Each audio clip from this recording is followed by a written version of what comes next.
वो समझता ही नहीं। ये मक्का पे किया ये 42 इंच का बेड बना है बराबर। हाँ, बस। ये बेड बना के वो उसी हमने से बना हुआ। तीन लाइनें हमने वो मशीन से लगा हाँ, दी, जो ये लगा दी। इसके पहले हमने मक्का लगाया था, वो निकाला, वो निकालने के बाद उसकी जड़ें दीपू इधर छोड़ दिया वो। हाँ वो जड़ें दिखा, उसकी जड़ों को नीचे ही छोड़ा है। ये देखिए ये जड़ हाँ हाँ ये इधर ही सड़ रही है, ये धीरे धीरे नाइट्रोजन इसको देगी। हाँ हाँ इसके बाद फिर हम इसके ऊपर मल्चिंग कर दिया हमने, और कम से कम 6 इंच तक का हमने मल्च किया है। तो इसका दीपू ये हटा, अभी यहाँ टेम्परेचर है, मिट्टी एकदम ठंडी रहेगी। हाथ लगा के देखिए आप, इधर आइए। ये तो समझ में हाँ एकदम ठंडी। हाँ। तो अभी हमने क्या किया, देखिए ये पत्ते ये सूर्य प्रकाश की सेल्सियस से वो अपना भोजन बनाते हैं बराबर। तो ये इधर ढक दिया, पत्तों को ऊपर रख दिया, जड़ों को हमने ढक के रखा है। तो ये सुबह से लेके शाम तक अपना सूर्य प्रकाश से भोजन बनाएंगे, और पौधा धीरे धीरे ये करता रहेगा। नीचे जो माइक्रोब्स है वो कंफर्ट जोन में है, वो खाएंगे कार्बन को और उसको न्यूट्रिशन देने लगेंगे। ये जो पुराने फसलों की जड़ है वो धीरे धीरे सड़ेगी और इसको देगी। फिर हमने इसको काट दिया, मल्च किया, फिर इसके ऊपर तीसरे बिजाई कर दी हमने। तो क्या होगा, पहले फसल की जड़ वो सड़ेगी, दूसरे फसल की जड़ जड़ेगी। ऐसा करते करते वो बेड मैच्योर हो जाएगा।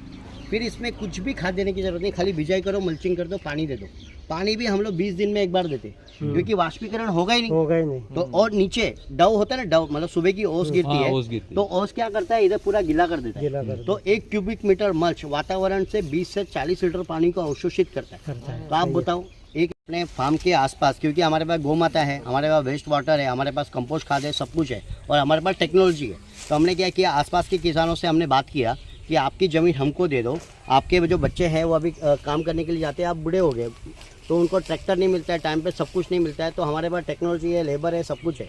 तो अभी हम उनका क्या कर रहे हैं, हम उनको चावल हम लगा के देंगे, सब नियोजन हम करेंगे, और चारा हम जो पेंडा निकलता है, पेंडा हम रखेंगे, चावल उनको दे देंगे।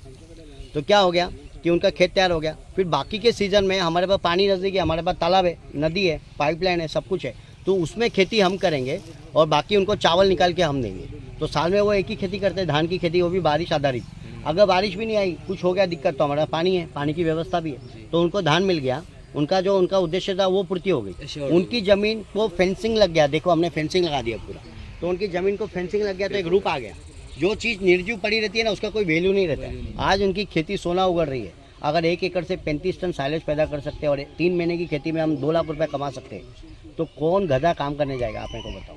और आज युद्ध की स्थिति है, क्या काम रहेगा, खाली खेती के अलावा ज़िंदगी में कुछ काम नहीं रहेगा। इसलिए खेती का ज्ञान सबसे उत्तम ज्ञान है। इसलिए खेती और गाय, आप दुनिया के कोई भी कोने में छोड़ दो, आपको खेती मिल जाएगी और गाय मिल जाएगी। ये 2 का ज्ञान ले लो, आप कहीं पर भी भूखे नहीं मरने वाले। और कितने लाखों जीव जंतु का भला हो रहा है इसमें, कितने जीवाणु उसमें बच रहे। हम जुताई नहीं कर रहे तो कितने जीवाणु बच गए, तो उनको बचाने का आपको पुण्य मिलेगा। इसमें से जो बिना केमिकल का जो